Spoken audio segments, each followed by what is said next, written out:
balong tin chu kan du nak sang dik le kan rian sung se se anol kan ngai a chun ama zong mi kan chung a lung a long vela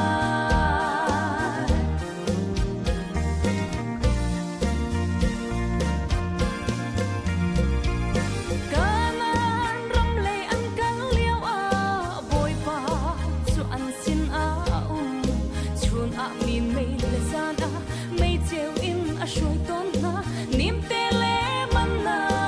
in a chom na an ti hal cha na lung pi chung in ti tin o kha chua ter an her mi a pe ton na pathian thi mi phun na chu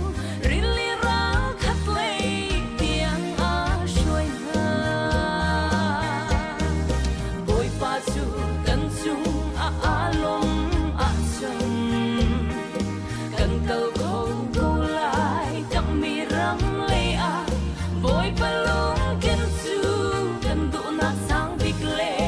kan rian sung se se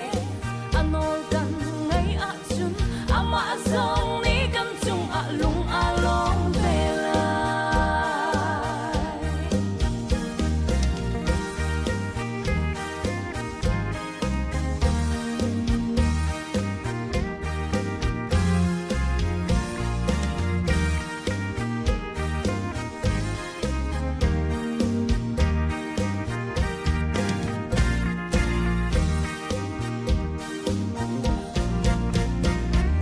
kan mi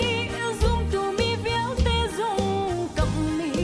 ram le kan kal liao a kan lam chuan har ko kan se kan mai le ro chan na khe kan ka a chun kan tum mi ram chu zot nu le khoi ke luan na gram van sai on thar kan pha tik chun van chung mi chiao rual na he lung lop na ha do sa in zung za in boy pa kan thang chat lai boy pa chu kan chung a